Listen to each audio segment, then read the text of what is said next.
Nakabili nga pala ako ng 6 na pirasong tilapia doon sa palengke. So, ang gagawin ko dito is gagawin ko siyang daing.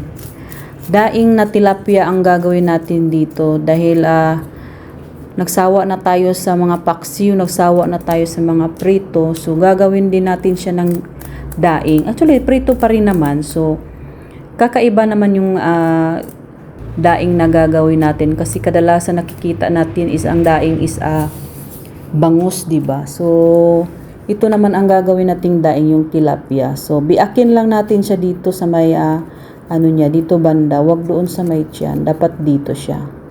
Ayan. Presko yung tilapia kasi pag once bumili ka ng isda tapos sobrang pula pa yung dugo, it means doon bago pa yung isda. Ayan, biakin lang natin siyang paganyan. Ayan, ganyan. Mas masarap ang tilapia kaysa sa ibang isda na gagawin mong daing. So, tanggalin lang natin yung bituka niya at yung hasang niya. So, ayan na siya. So, nalinis na natin siya. Hinugasan na natin siya ng maigi kasi malangsa po yan.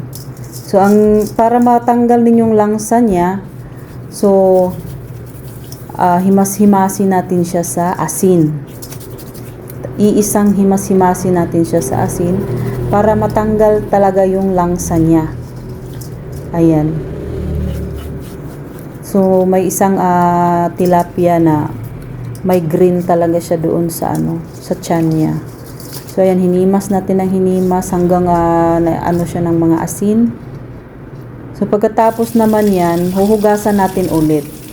Hugasan lang ng hugasan. Ayan, maputi na siya, diba? Hindi na siya madulas hawakan. Dito naman, maglalagay tayo ng suka. 1.5 suka, asin, paminta, at saka 1 cup of water. So, pwede yun yung titikman yung yung pang marinate nyo kasi hindi, malinis naman yan talaga siya. Tapos 3 cloves ng bawang at naglagay na rin ako ng magic sarap. Pwede naman maglagay ng asukal. Nasa sa inyo na yan kung ayaw nyo ng magic sarap.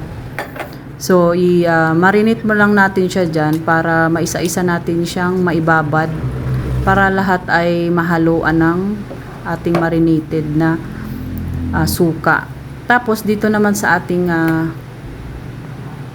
Tupperware, so, lipat natin siya dito dahil imamarinate natin siya overnight. So, yan, ilipat na rin natin siya dyan dahil mas masarap pag mai-overnight yung ating minarinate na daing na tilapia. Ayan, at saka mas masarap kasi pag na-overnight siya na marinate lahat ba. So, ito na ang ating na-marinate na tilapia. So, ayan na, umuunti na yung sabaw niya. Tapos yung isda is parang tumigas-tigas siya dahil rin yan sa suka. So, ganyan na yung niya, mabango siya dahil ang daming bawang.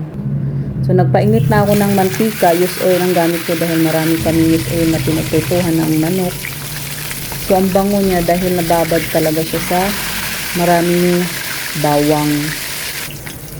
So, ang sarap, ang bango. Subukan nyo na rin, ang sarap.